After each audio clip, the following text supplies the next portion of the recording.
to extend your ideas on program ideas, contact the executive committee, please take a look at that and take it with you. Just by way of making sure you notice, next month's topic will be the Middletown Dam, its removal, and Missoula's water, so you won't want to miss that. We do not at this present moment have a location for that meeting, but we will be letting you know, so you know where to be. I also want to mention a big thank you to two people that are in this room that have agreed to become co-chairs of the Missoula City Club's Executive Committee. This is a big deal because we are truly volunteer-driven. I'd like to thank Jim and Dorothy Crocker. Would you please wave at us? Thank you.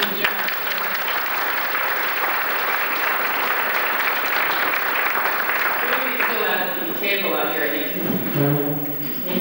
Joining us today are representatives from the City and County Government Study Commissions.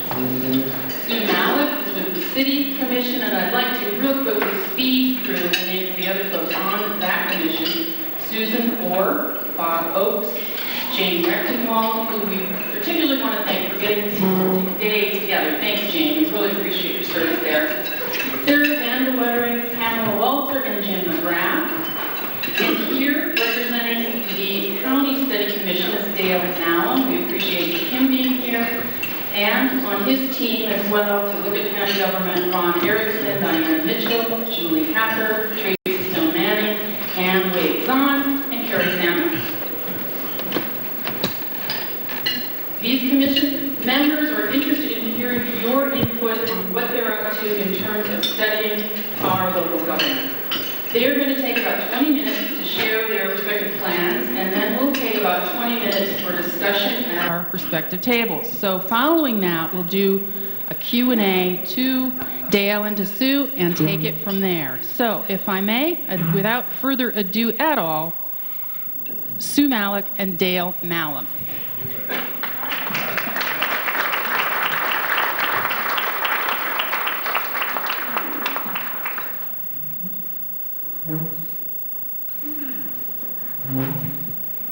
I think I'm going to have to stand on my toes for this. Okay. Thank goodness Dale Mahlum is here because he's giving me a lot of moral support and reminding me to breathe as we go on. So, thank you. Okay.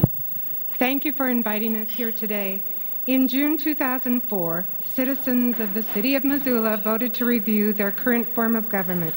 The 1972 Montana Constitution gives citizens of Montana counties and incorporated cities and towns the right to vote for or against citizen review of their governments every 10 years. This is the fourth time citizens have been asked whether they want to review their governments. Residents of the City of Missoula have voted yes 3 times. In November, 7 city government commissioners were elected. I would like to introduce them in a little more detail to you now because I'm finding this group is a diverse group and I think we're working really well together. I want you to know what talents they're bringing to this commission. We have Sarah Vanderwettering, and I hope people will stand as I introduce them so you know who they are. Sarah is an attorney who studies and writes about collaborative approaches to resolving natural resource disputes. Pam Walzer. Pam is a scientist who worked in the space and hazardous waste industries for years and currently substitute teaches in the City of Missoula. Bob Oakes is a neighborhood and community organizer, and he recently won a $100,000 grant for the City of Missoula. Jane Lewis Rechtenwald is an MBA and marketing specialist who worked for U.S. Steel Corporation in planning and later for law firms. Our vice chair is Susie Reber Orr. Susie is a Missoula native and school and community volunteer. Oh, faves, even more, huh? I love microphones, my favorite part. Okay. I bring the Eastern Montana perspective to our commission, having been raised in Baker, Montana. I direct the Academic Advising Office at the UM School of Business Administration. Our ex officio member is the city clerk, Marty Rabine. Marty has worked for the city for 14 years and also served as a city liaison for the 1994 Study Commission. And I want you to know she's saved us many times. Thank goodness for Marty. Our coordinator, who we recently hired, is Gary Glynn. Gary is an author and on the board of the Fort Missoula Historical Museum. If you counted, you noted I introduced only 6 elected commissioners. We regret to say that Jim McGrath, who served on the City Council for 8 years and did a wonderful job helping us get organized, has decided that his work and family commitments are taking too much time away from our regularly scheduled meetings, and believe me, we're having a lot. So Jim has decided to resign. City Council will be advertising to replace him through March 30th. We certainly hope that some of you here today will decide to apply for that position. I'm going to tell you a lot about what we've been up to and what we think we've found out. And so I know a lot of you already know this, but it's new to me and to many of us, so we hope this is helpful to you. First, let me say that figuring out how to study government is difficult. Last December, we all went to statewide local government review training in Bozeman. We met people from all over Montana, from communities like Kalispell and Bozeman, where growth seems overwhelming, and from communities in eastern Montana with shrinking populations and declining incomes. The training was helpful, but nonetheless, we returned to Missoula to puzzle on our own about how to proceed. We decided to proceed with the following goals in mind. Number 1, study the Constitution and laws and understand what is possible. Number 2, study our present form of government. Number 3, learn about alternative forms of government. And number 4, begin a community discussion with as many Missoula residents as possible. After the training in Bozeman, we met with a panel of Missoula residents, including Maynann Ellingson, Jim Lopatch, and representatives of prior Missoula Study Commissions. Next, we met with Dan Kemeth for advice about how to involve citizens in this review. Then we met with Mayor Kadis and his administrative leadership team, which includes department heads like the Chief of Police, Fire Chief, Parks and Recreation Director, Director of the Office of Planning and Grants, and Director of Public Works. And meeting with those people really gave you an idea of how complicated running a city is and how many services we're all grateful to our city government for providing. 1 week after that meeting with the administrative leadership team, we met with City Council as a committee of the whole. So far, here are some of the things we've learned. We have heard, think about how good Missoula is, the strong downtown, the open spaces, and consider that no changes or only small changes to city government are needed. We have learned that no major structural changes have been made to Missoula city government since 1959. The city changed to a city manager in 1954 and returned to the mayor-council form of government, which continues today in 1959. Although no major structural changes have been made to our government, what Jeff Badnock calls a reason for celebration happened as a result of the 1994 City Government Study Commission. Missoula adopted a charter. Missoula was the last major city in the state of Montana to adopt a charter. That charter gives us self-governing powers, the powers to do not just what the Montana legislature tells us we can do, but the power to govern our own affairs as long as we don't break state or federal laws or violate the federal or state constitutions.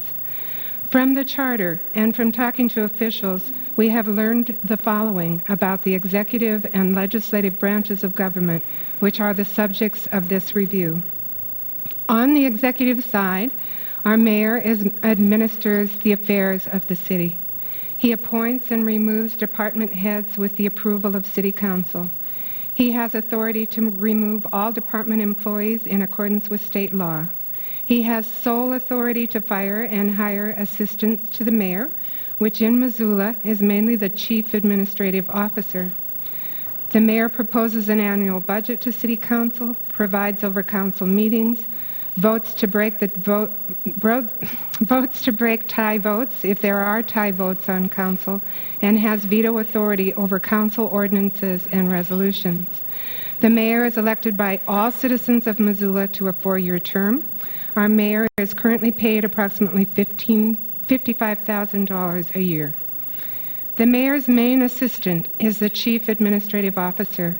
Her position is defined by the mayor rather than by the charter. She provides day-to-day supervision of department heads. Our current chief administrative officer is Janet Stevens Donahue. We have heard many accolades about Janet, but as I'm sure you've heard, city government will be losing this great asset in June when Janet retires and takes up fun, at least for a few months. On the legislative side, Missoula is divided into 6 wards, each ward representing about 10,000 citizens. 2 council members are elected from each ward for 4-year terms. Terms of council members are staggered, so only half of the council, 1 per ward, are up at a single election. Municipal elections are held in November of odd-number years. In total, we have 12 council members, none of whom are elected at large. Council members work part-time and are paid about $11,000 a year. They can use the health insurance and retirement benefits of the city. City council members have no staff of their own. Marty, our city clerk, provides staff support to council. However, Marty has many other statutory duties and reports to the mayor's chief administrative officer. The mayor, city council members, and the municipal court judge are the only elected officials in city government. Some departments or functions of departments are governed by interlocal agreements.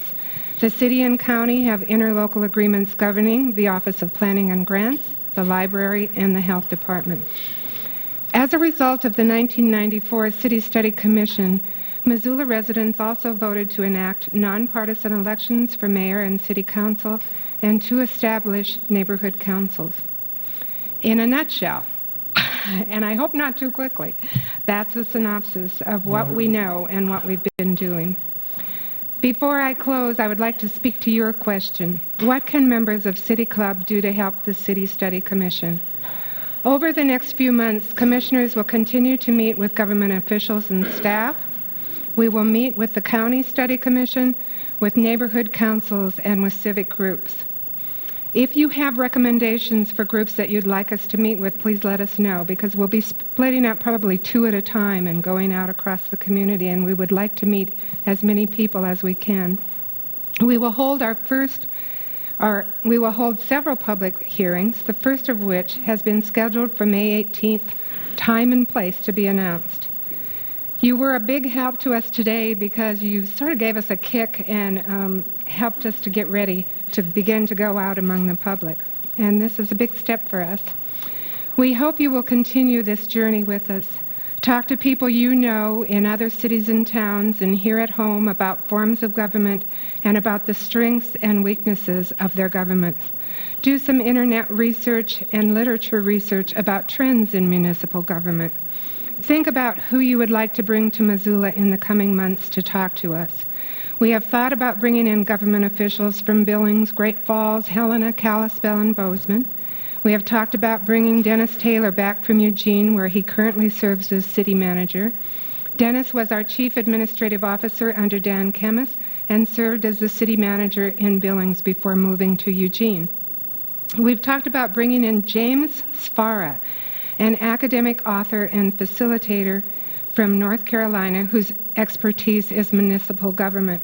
And I just want to tell you that I accidentally ran into James Sfara by picking up an old textbook by a man by the name of James Banovich. And James Banovich has some of the most beautiful descriptions of city life in the preface of his book that I've ever read. And so I looked him up on the internet and I called him up, and he was actually born in Colstrip, Montana, and his father died there as a miner. And so they moved back to Minnesota, and he became really well known in municipal government academic life. And so it was fun to talk to him, and he said, if you want to bring me, I'd be happy to come. So As we proceed, many options will be on the table, including such possibilities as hiring a city manager or enlarging council to 30 members, which Dan Kemis tells us is the model in Portland. No.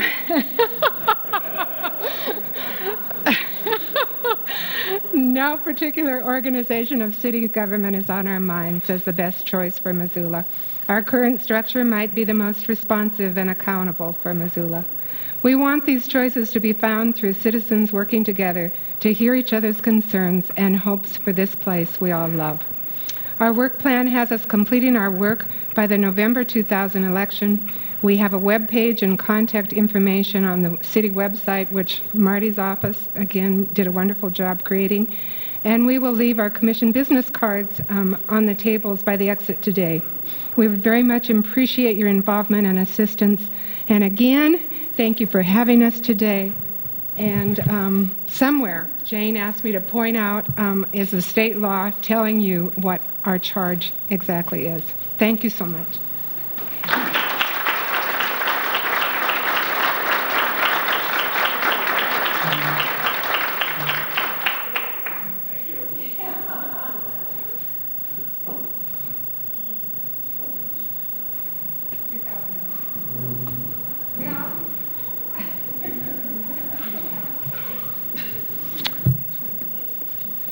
Malek, you did a great job. Thank you kindly. Friends, what an honor it is for our County Government Study Commission to be invited to participate in your meeting today. I would like to present a great big thank you to all of you from us, from the County Study Commission. It's just very wonderful that you would ask us to be here today. The City Club is certainly a very big plus for the Missoula area, as it brings together people and groups who are involved in helping Missoula remain such a wonderful place that we live in. This is the place that we educate our families, we raise the kids up. This is a place that we can become active in community affairs. So, to the members of the City Club of Missoula, 3 cheers to you all. Now, I will now go into what our plans are for the future, and these are very flexible and will be and can be amended as we proceed along our journey. And one other thing I would like to say to you is that I have a lingering cold a little bit, and it has been lingering for a couple weeks, so if I clear my throat once in a while, please excuse me. Thank you. Now, if it ain't broke, don't fix it. Now, that is probably the most commonly heard advice we will hear as we go down our course. And of course, this advice is an argument against change of any kind, at any time. And we have people that are going to say, well, we don't want to have any change in our elected government. Well, my friends, we were elected to bring to the people of our community, outlying communities, an option. We can stay where we're at in the county government, or we're going to bring them a few other options that the state government gives us. So we as a study commission, we will have to ferret out what the majority of the citizens desire, and we'll put it on the ballot. And we need concrete results of our study to perform our elected duties. Is our county commission reasonably accountable for the plans and for the management decisions and the actions to the public? Is the county commission efficient in time and the expenditure of funds? Counties are subdivisions of the state. They are created in 1889 was the first creation when we had our state was created. And in 1972, we had a state constitution, what we call our con-con. Now, the county is the largest political division of the state, having corporate powers next to the state. Counties can sue, and by the same token, counties can be sued. Counties can purchase lands, and they can hold lands within themselves for as long as they want. Counties can make contracts. Counties can levy and they can collect taxes. And they can do this because it's authorized under state law. The original 16 counties in Montana were created in 1889, and the remaining counties were created in the period of 1910 through 1920. A county has the general powers given to it by the state legislature and can exercise only those powers under its form of government. Excuse me. We have 3 counties in our state that exercise self-government powers, and we have 2 of those that do it very predominantly, and that is Anaconda and Deer Lodge and Butte Silverbow. After the 1972 Con-Con Convention, Montana has what is hailed as one of America's most progressive state constitutions. As our commission goes down the road to listen to the citizens of our outlying communities, we must recognize the following: the fear of the unknown, the fear of higher costs in the form of taxes, the fear of too much change, and lastly, public apathy. Our charge is to listen to the communities at large. Our charge is to inform the communities as to what alternatives they are to choose from. What is our role of local county government review commission? It's quite simple. It is in the Montana Code annotated 7-3-172. The purpose of a study commission is to study the existing form and the powers of a local government and procedures for delivery of the local government services and compare them with other forms available under the laws of the state of Montana. It is that short. That's what we are doing. And it's very short, but it has a big significance for the people of our communities. We are composed of 7 commissioners. And of those, I believe today we have Representative Ron Erickson. Would you stand, please? Representative Ron is one of our commissioners from Missoula. We have Julie Case Hacker from the Potomac area. And we have Diana Mitchell from Lolo. And I think that is all we have here today. But we are 7 commissioners along with the CAO of our county, and we have an office in the courthouse, and we have a secretary, Janet Harrison, who helps us with our workload. We have a chairperson and we have a vice chair, and we execute our business under the Roberts Rule of Order.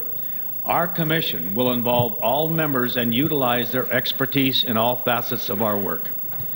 As our commission delves into the workload that lies ahead, some of the items that we will become familiar with: developing questionnaires for use in our meetings in the outlying communities.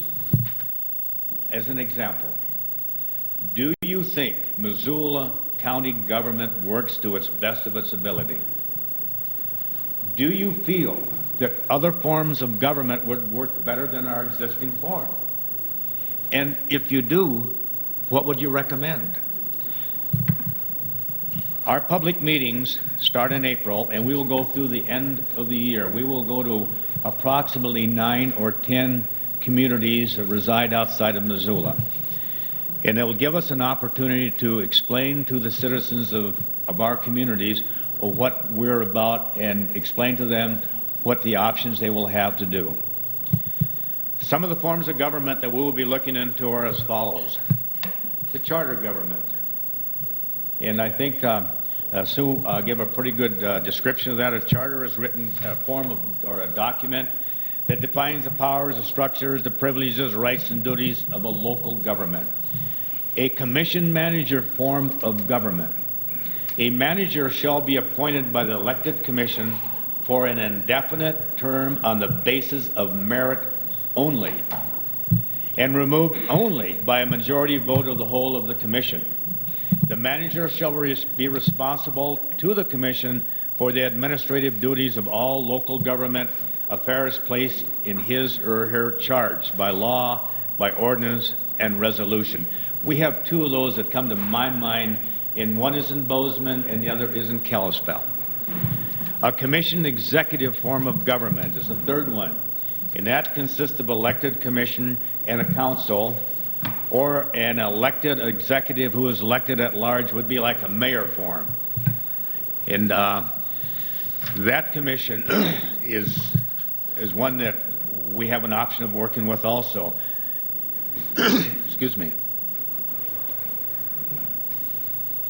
The commission chairman form of government. This is an interesting one. This is the form that consists of an elected commission and a commission chairperson who may be referred to as the president or the mayor. This person is elected by members of the commission from their own number or members and serves at the pleasure of the commission. We have two of these in the state of Montana, one in a little town called Broadville and one in a town called Virginia City. The commission government that we have is number 5, and that consists of elected commission or council and other elected officers, such as in Missoula County. Tom Orr would know this. He used to be in the county attorney's office. That would be what's called a legal office, the county attorney's office. We have the clerk and recorder, we have a treasurer, we have a surveyor, we have a superintendent of schools, and we have others. In all legislative, executive, and administrative powers and duties of the local government not specifically reserved by law or ordinance to other elected officials shall reside in the county commission. The commission shall appoint a chief administrative officer, which we have. That would be Anne Mary Dussault. And she, or that person, would help delegate the duties of the commission. The heads of the departments of the county are appointed by the commission and are responsible to the commissioners. At our second meeting we had in the courthouse, we met with all the heads of the department, our commission did, and listened to what their jobs were and how they performed their functions for Missoula County. Very interesting. Our commissions are elected from 3 different districts within the county, and they have overlapping times, and they have all the powers granted by the state constitution upon the county form of government. One of the items the citizens may express to us is whether they presume that we have too much or too little form of government. Is our government efficient in the minds of the citizens, and are they comfortable with the system, or do they want change? And what kind of a form of government would they like to have in mind for their change? And that is basically what we're going to do as we go down our road or our journey to the outlying communities. I feel that we have a commission of 7 people that is very effective, and we know what we're going to do. These people, all 7 of these people, have things in their mind that they want to make sure that we do what's best for the citizens, not what's best for the commission. And when it's all done, and we have all the concrete results from all these different communities that we listen to, then we will form what we would call a voter, what the people can vote on, what they want. Do they want, what type of a commission they want, or do they want just to stay where they're at right now? And we will have that, and that'll go into the form for the vote, and that's exactly what we're going to work with. There's going to be a lot of fun. It's going to be a big journey, and thank you very much for the opportunity today to address you.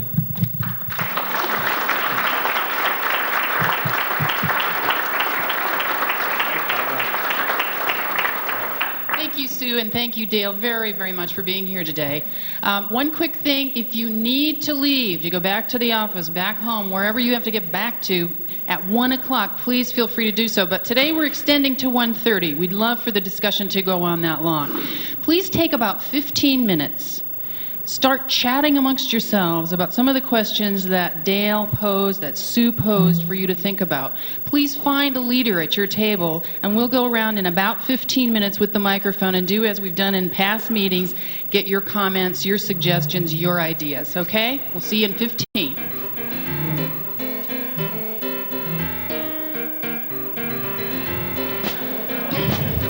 Okay, we're going to get started. Let's see. I'm going to start with this table right here.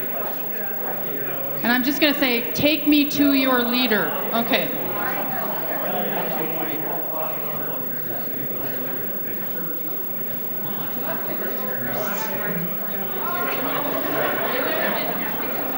Okay, Marty wishes to defer it to this table. Take me to your leader.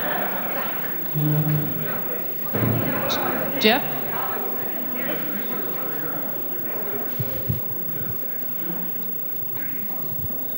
We came up with several things that we want to talk about. One thought is that county government can't make ordinance and is a child of the state. We want to look at benchmarks, accountability. Do we have it in our governments?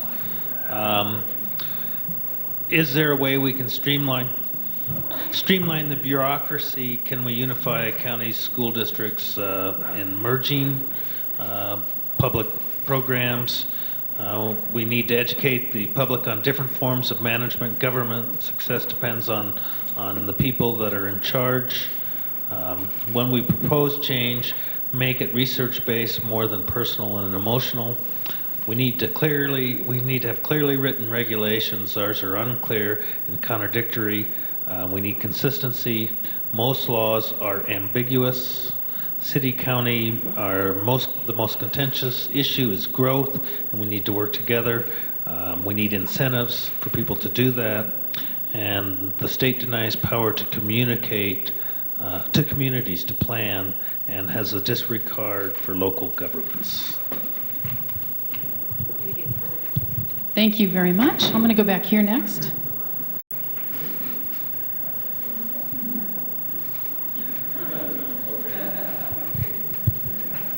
I wrote down a few notes, so I guess I get to speak. The first thing, sorry.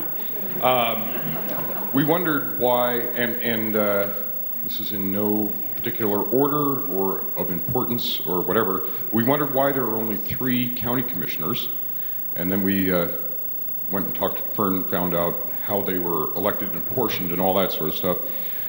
We wondered whether a larger county commission would give better representation. Couldn't quite figure out how 3 commissioners could actually effectively represent the diverse population of the whole county, considering that the city itself is half the population, roughly, or more. The city itself, and then the valley is 80,000, the county is 100, something like that.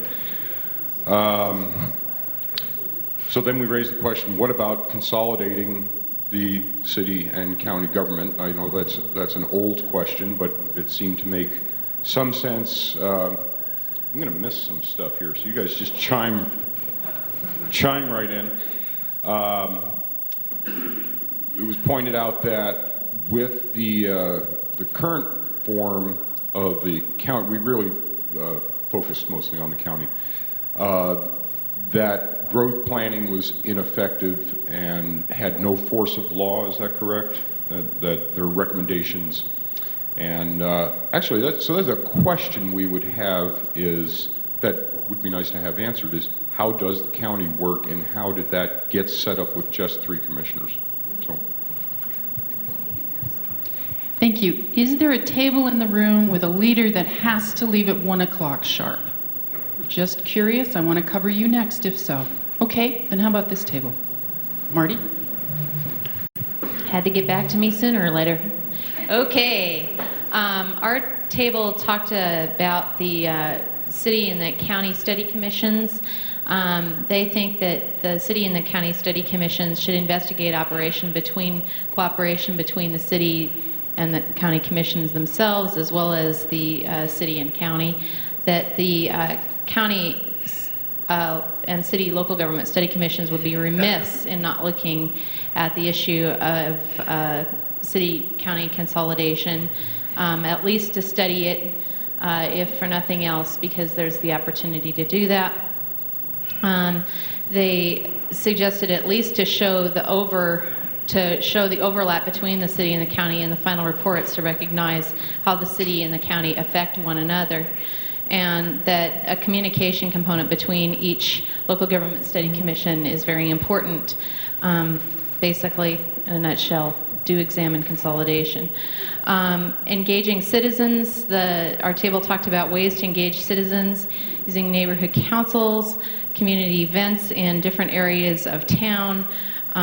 They noted that it's really hard to hear from everyone until you make some recommendation that's really controversial, and then people tend to show up. But it's important to try to get out to the community and educate everyone about what's going on, because eventually any recommendation that's submitted, you will hear from citizens at the ballot box.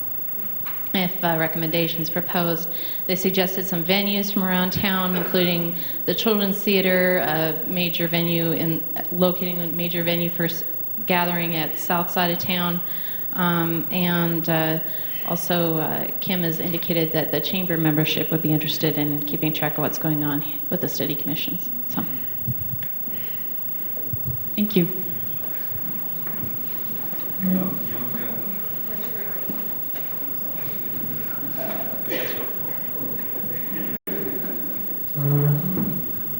Thanks. We started out, the first question was kind of a technical question about whether in our current system in city government, the mayor can not only break a tie vote, but also make a tie vote. And none of the commissioners that were here at this table knew an answer to that.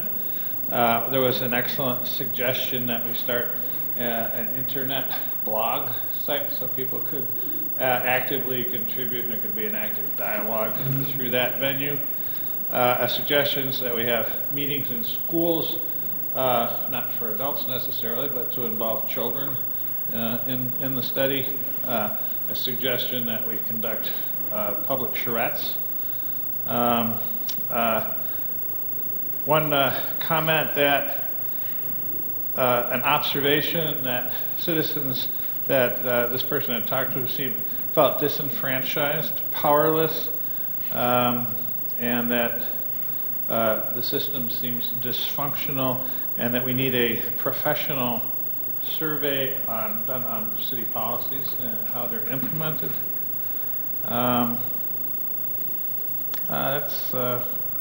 I didn't know I was going to be the leader, so those are the notes. Those are the notes that I took. But anyway, thanks.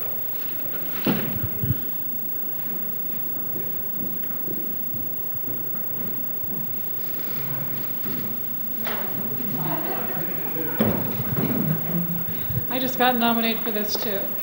Okay, because I was taking notes. All right, one of the things we first started talking about is the process of election and how the city council members and commissioners actually have to work so hard at selecting out candidates for office that it requires that people not be more financially independent and be selecting out some very good possible candidates for office.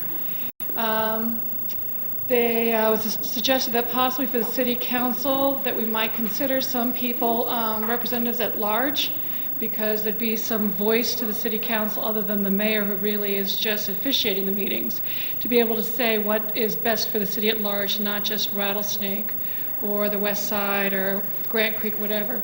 And that we have dynamic borders between the city and county, so that creates quite a bit of transition into the city, and trying to figure out ways to smooth that process. But we've discussed that a lot of that has to do with state law problems. But we also agreed that there should be some work together between both county and city study commissions. And then we talked a lot about cooperation between the city and county governments. A lot of it because there is this transition problem. We didn't mention, but we did get a lot of laughs about the possibility of consolidating city and county government, which I still think that needs to be discussed. Either government or services. But then we got more specific with the city, and saying that one of the big things that the city is spending an awful lot of time on is the zoning and boundary issues, and we're probably spending way too much time. The city is not able to deal with other important business at hand, that the zoning and planning, they believe that we need to impose some deadlines possibly to try and get through some of this work, that the commissioners or the council members are possibly just putting things continually back into committee, that we need to get it out of committee and things taken care of so we get on with the other important business at hand.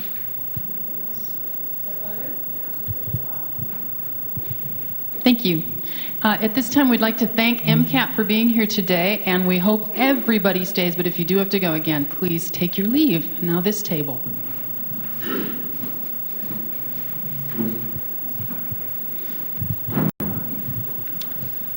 We began discussing whether the city should retain its strong mayor structure or move to a city manager type of government. And there were issues on both sides about connectedness to the citizens versus efficiencies of running the government. I think generally people thought the strong mayor was a pretty good setup. There was a question about how much bigger, physically bigger in population and land area the city should be. Should it keep annexing so it would get more efficiency in delivery of services, or should it remain the same, and should the county government be structured so that it could handle the increased services that it would have to provide if the city didn't annex? There was a thought that the county commission review was more important than the city, in the sense that the county commission setup of government is antiquated, as someone mentioned, and that we should look at a charter for the county, look at an elected chief executive, and at least more than 3 commissioners, maybe 5 commissioners. Also, the issue of the commissioners living in one district and running county-wide is somewhat confusing and may not match what the desires of the candidate are, that they live in the wrong district when that position comes up for election. So that seemed a little strange, and might look at changing that. We talked a bit about staff for council, a staff to coordinate the council, not for each one to have one, for better communication with the administration. In the city, this is, there were those who felt that was not necessary, that the council work directly with the administration officials, so that was fine.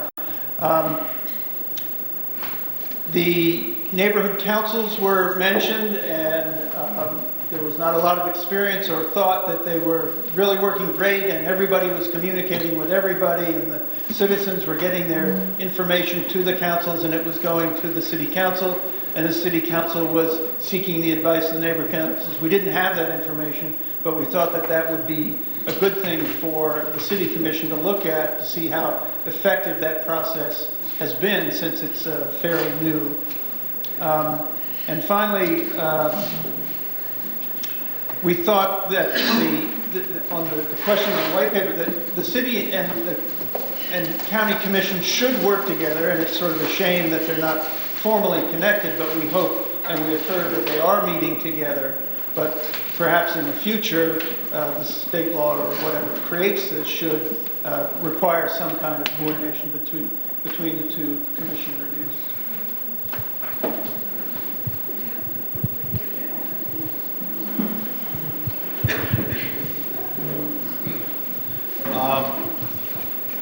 Not surprisingly, in our group, we talked a lot about growth and development issues as informing what was going on here.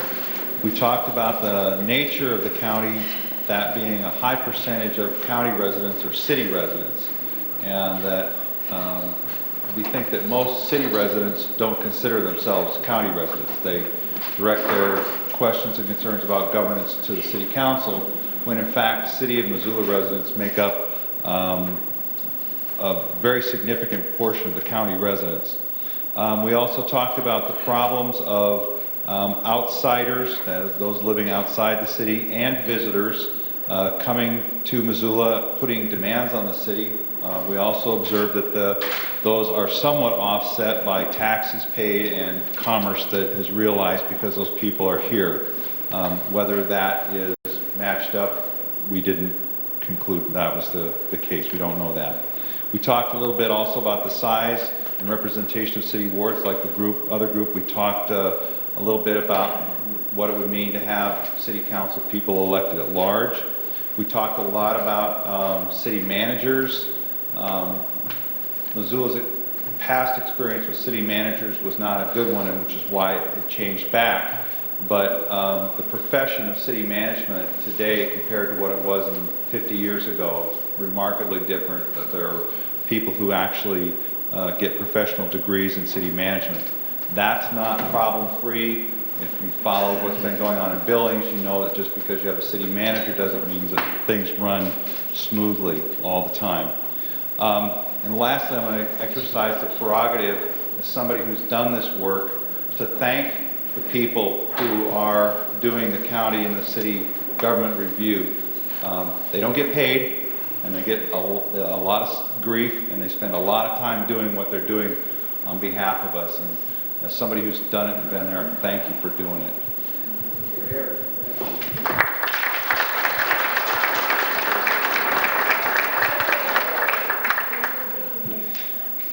Our table felt that the most important role of the commissions would be to educate the people about the various options that there will be at the time that it comes to election. We would like to have people educated as to where the power lies in various governmental actions. Our table felt that the bureaucrats have the role of everyday running of the city, and that the study commission's agenda should have a bigger vision, should be able to empower citizens and to look at the well-being of the citizens in our community. We also would like to see the city and county governments working together well. We would also like to see perhaps a larger county commission. We would also like to consider at-large seats on the city council. And some of our last decisions were the question about, is annexation good or not good? Would it be possible to have an ongoing study commission after the election to continue to serve some of the things that have been done so well already? Thank you.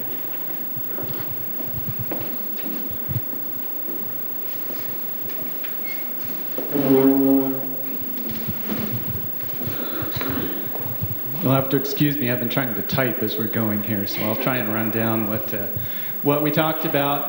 The first thing we talked about is we had a question on how many public hearings that the county commission was planning on holding, and they're going to hold, I think, nine hearings planned so far in various outlying communities and around Missoula as well. We have three different kinds of groups who live in Missoula County. We have your city residents, we have your county residents, and we have the people who live just outside the city whose major issue is opposition to annexation. And we were asked how much input we've had from the public about the changes they want, and I think both for the city and the county study groups that we really haven't got to the point where this is kind of our first public meeting, so we really haven't got a lot of feedback from the public as of yet. We talked about city managers and how they can work very well in some places, how they can increase the efficiency of city government, and we had some people at the table who thought that democracy is messy and perhaps shouldn't be all that efficient, or that efficiency was not the... I probably mangled that, but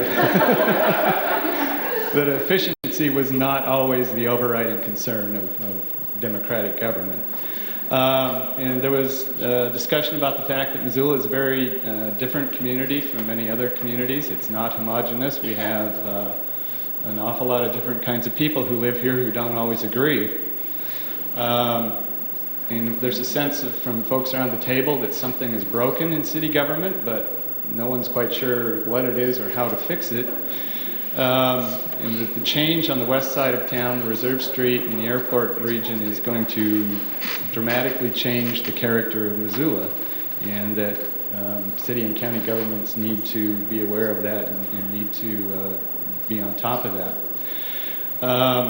there's a concern that people are encountering resistance at the bureaucratic level in terms of zoning and planning, and businesses are having a hard time dealing with the city regulations, and that Missoula could be more friendly to businesses who are coming in, and if a great number of variances are received, that perhaps they should look at changing the zoning and that kind of thing.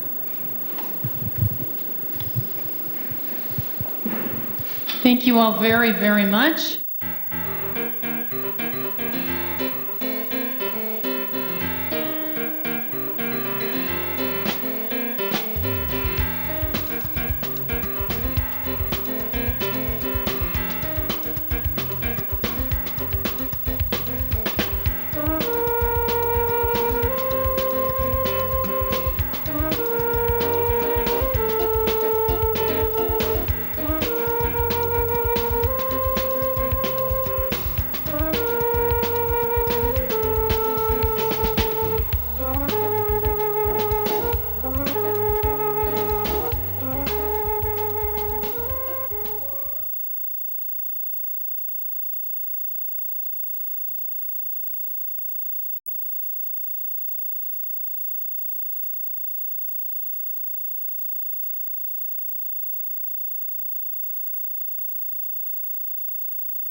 I think that becomes an economic idea of it as much as anything. It's kind of what you want to contribute or what you want to make work for you in terms of the economics.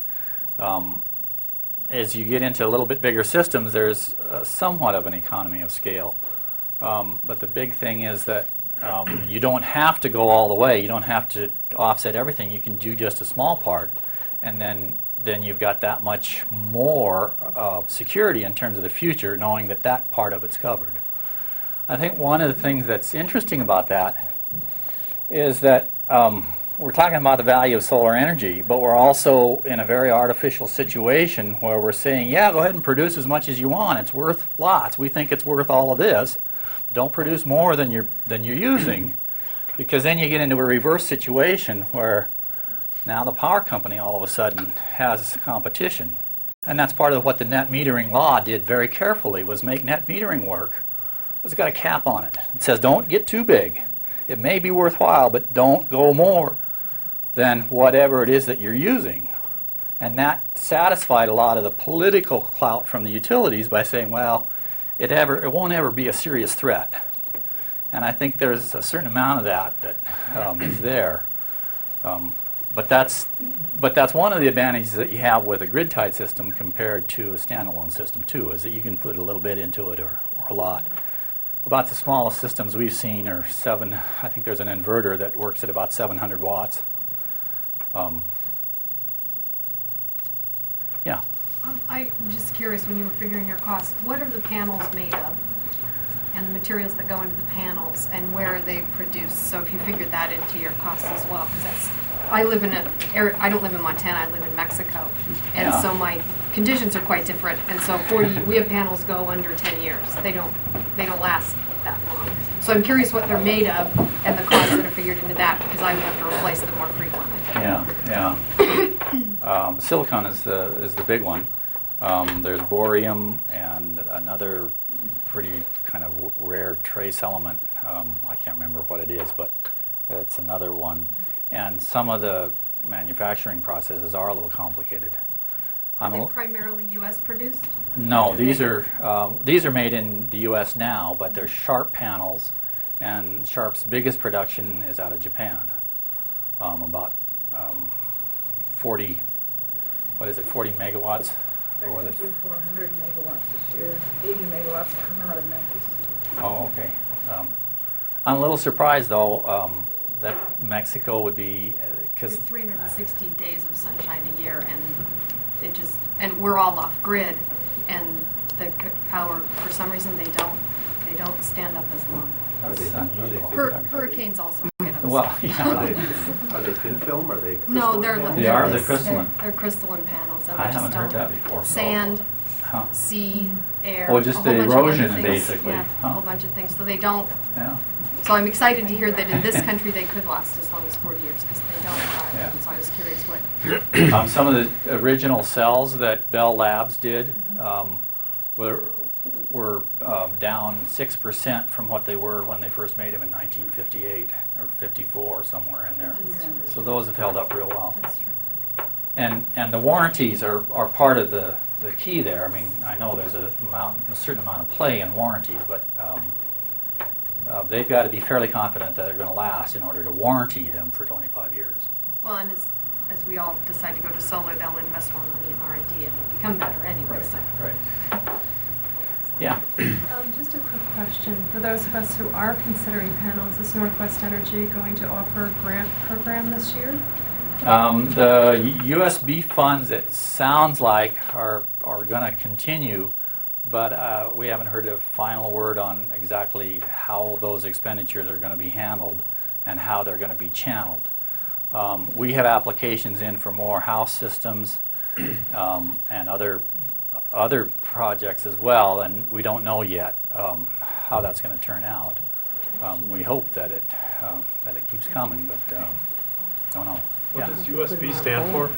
Universal Systems Benefits, and it's a curious thing that Universal Systems Benefits was put in there when Montana Power wanted to deregulate, and they were going to have trouble from both the low income and the environmental groups because they were resisting. So they came up with this idea of Universal Systems Benefits, which is basically a 2.4% collection from all of the ratepayers to go into this fund for the benefit of renewable energy and low income. And that was, so it was a ploy, you might say, of Montana Power in order to try to get their deregulation legislation passed by mollifying the most ardent critics. And it's probably, as it turned out, it was a kind of a steamroller deal anyway with deregulation, so at least we got that much out of it. Yeah. I have a few questions. Is that $7,000 excuse me, include your inverter and battery, or you wouldn't need a battery system because you'd be net metering? You're just talking in panels for 18 panels? No, I'm talking installed cost on a system. Yeah. Okay. Now it varies a little bit depending. This is just kind of a real rough figure. It varies on size and everything. As you get down into the smaller systems, it can go up a little bit, and as you get into the bigger systems, it'll go down a little bit from that. And you got to remember that's a moving target too. When we started doing grid tie, we were up in the $12 to $10 per watt range. So we've already come down that much, and that's part of the reason that partly because the USB funds has allowed us to do enough of this to start to organize it better and to buy in a little bit bigger volume. And so I think that's going to continue to go down. That wasn't 18 panels, though. That was 1 kilowatt system. Yeah, that was a 1 kilowatt system. That was how many panels? That was a 1,000 watt system, 6.7 panels. Okay. So the $7 per watt. So if it was a 4,000 watt system, it'd be $28,000. Right. So the other thing would be, I've been researching hydrogen fuel cells on the internet lately and stuff. It seems like, I mean, all this stuff I think is pretty suppressed by powers that be, but they say that with the borohydrides and stuff, they've figured out the compression and it's safe now to transport it. And there's a billion companies on there that are supposedly selling hydrogen fuel cell generators, but what I'm picking up is that it takes more calories, 1.5 calories of whatever source of energy to produce one calorie of hydrogen fuel.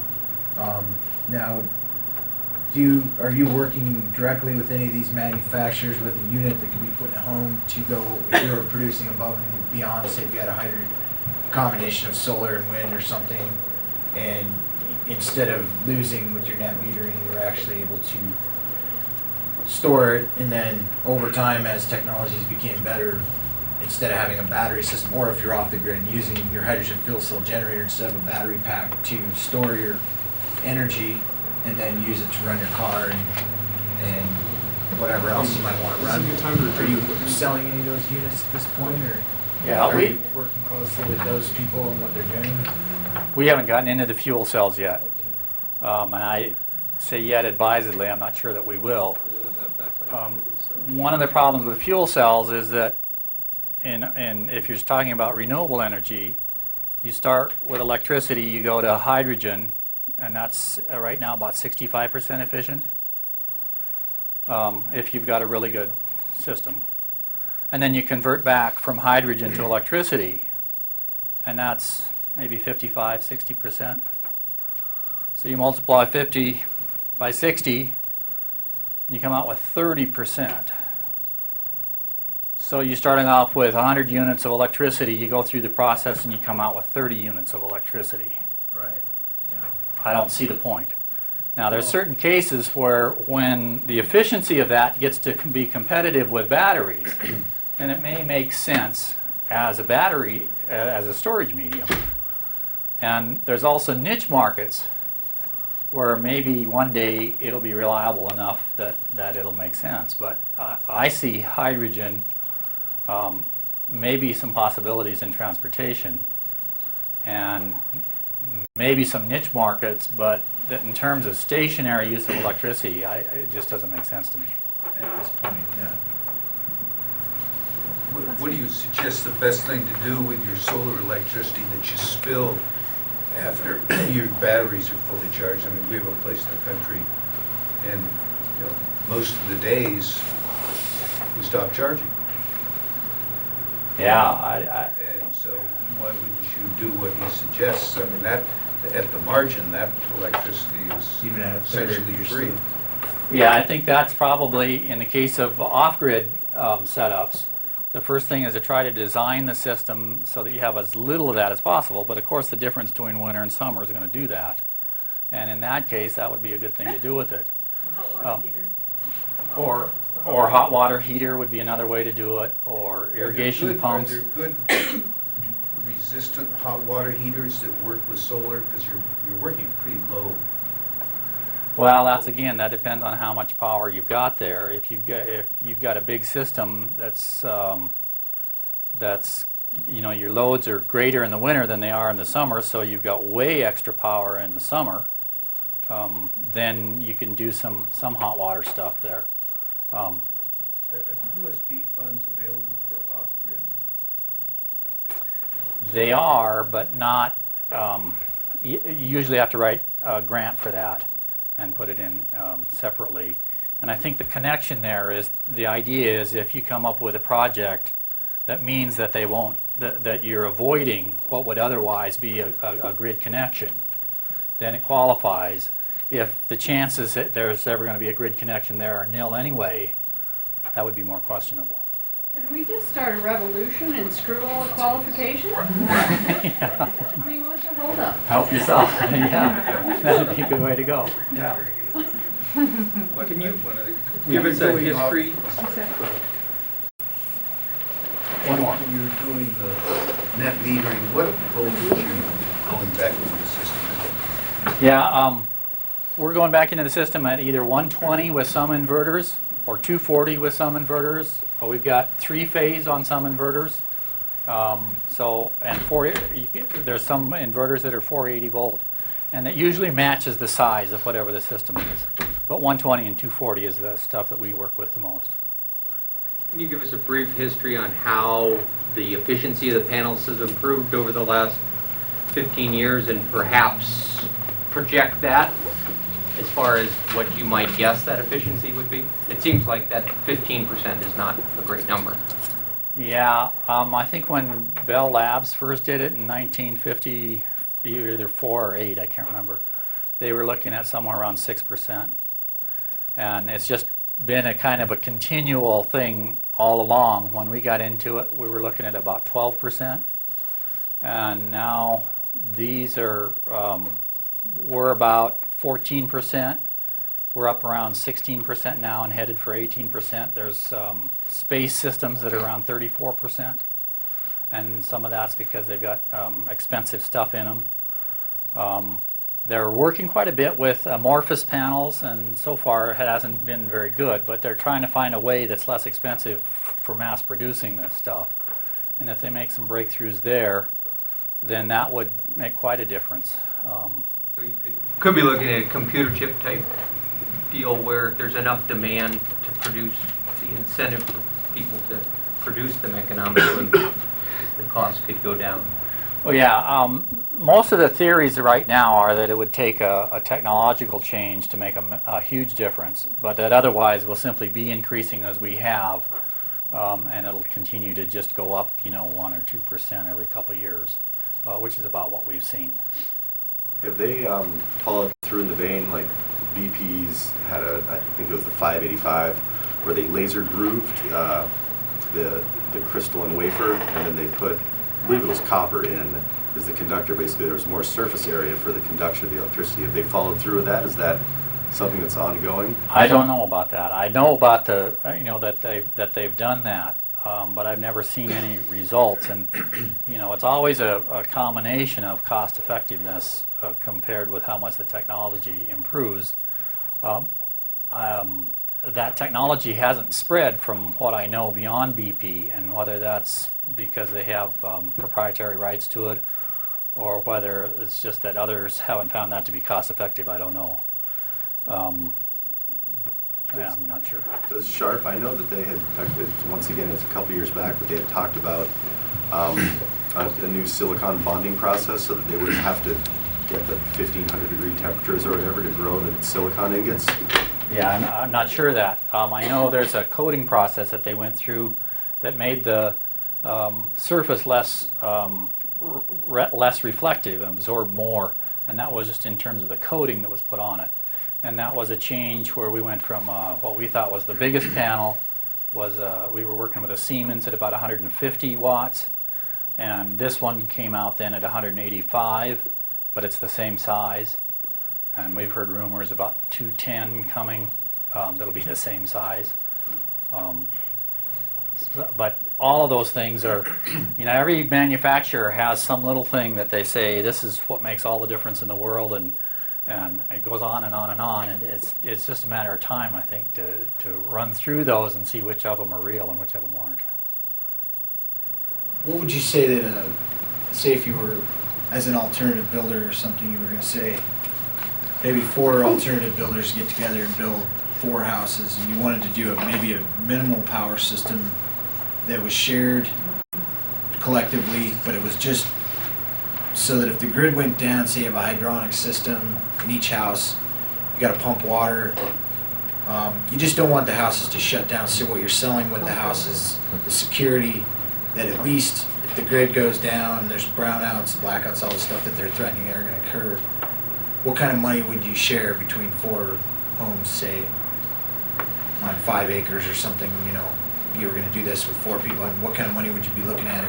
Would you think it would be like a third of that power would be, just shooting from the cuff, it really depends on, obviously, what people are using in their home, but say you're going to keep your heat going, you're going to keep your plumbing running, you're going to be able to pump out of your well, and, maybe some minimal lighting, fluorescent lighting, so that, people buy that, you offer that as a value-added thing with a small complex of homes or something like that.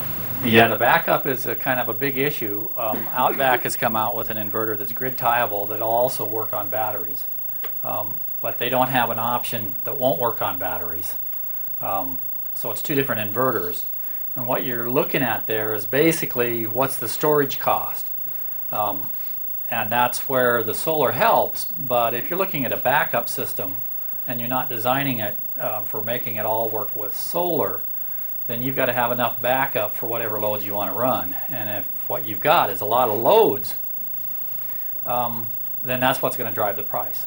Because then you have to have more storage, more battery. And one of the reasons that grid tie is so popular is that people are so relieved to be done with trying to figure out how the system works.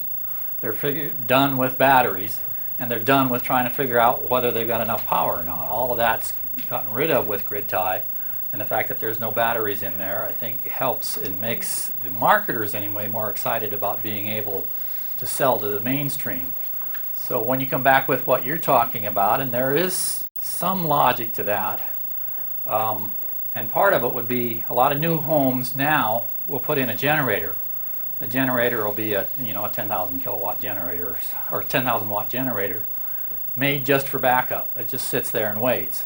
So if you replace that with a solar system and have that as your backup, where because you're replacing an expensive generator, your costs are the same, but then you can grid tie and have that same solar working for you all of the time, then that's a real advantage and is maybe a better way to go. But you've got to remember that to do that, you've got to have a fairly big battery bank in there, because the first outage is going to happen at night in the middle of the winter, and you're going to be at your worst possible time for trying to have the solar carry the load.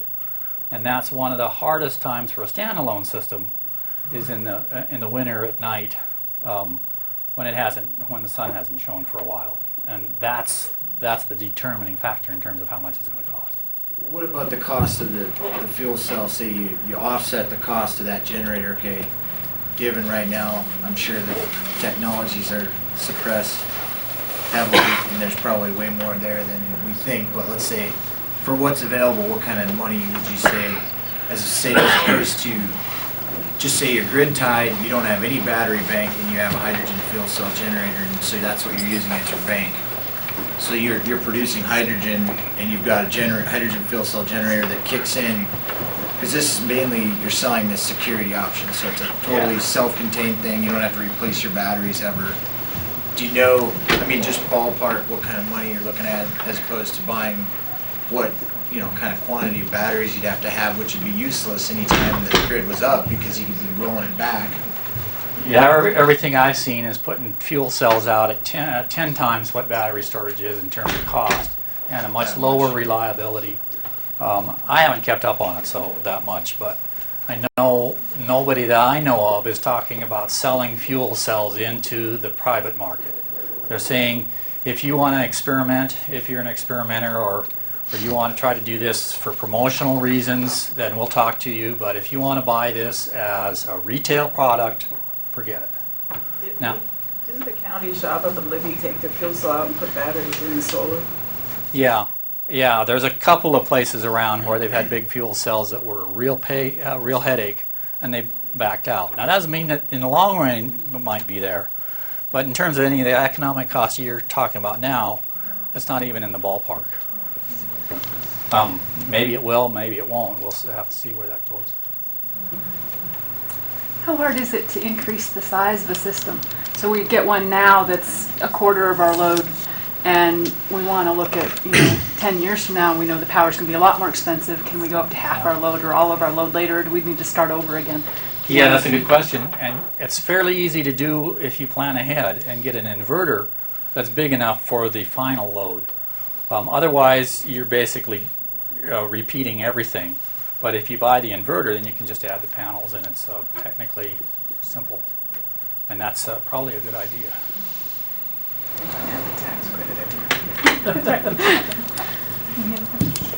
What kind of maintenance? Maintenance.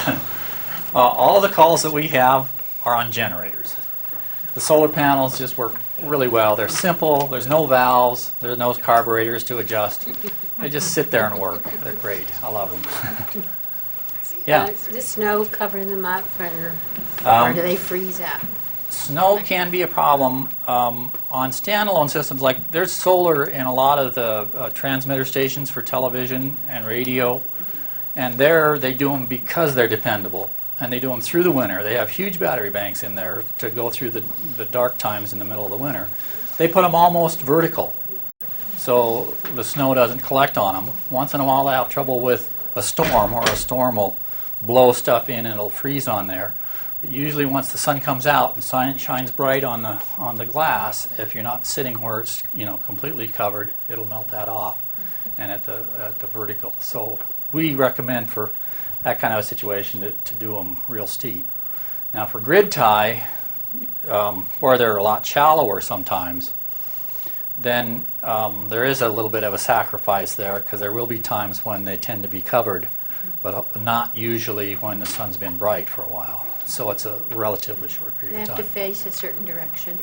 Yeah, perpendicular to the sun is the best. But, I mean, it doesn't have to north, south, east, or west. South. They have to face south. They have to face more or less south or generally south. Yeah. How do they hold up to hailstorms, the kind that would damage your roof? And does homeowners insurance cover damage? Yeah, homeowners insurance generally does, although it depends on the specifics. You usually need to check with your insurance company to make sure. This is plated with tempered glass, so it's about like your pickup. You don't generally have trouble with hail on your pickup window, and this would be about the same because it is tempered glass. Any other questions? All right. All right. Thank you very much. All right. That was great. I'd like to thank Lee. Mary, also at Solar Plexus, who helped us pick out the door prize, which I'll get to in just a few minutes. I'd also like to thank the folks who provided refreshments tonight, which is Big Sky Brewing, and also Pizza on the Fly. I'd like to remind you again that we have a meeting in March, and the date for the March meeting is Tuesday, March 15th. It will be here at MCAT, 500 North Higgins, and we will be having Matt Heisel from Home Resource speak about recycling and building with used materials. So please join us for that meeting. And I guess that's all for the filming. A couple things for those of you in the audience. There's a tiny bit of beer left.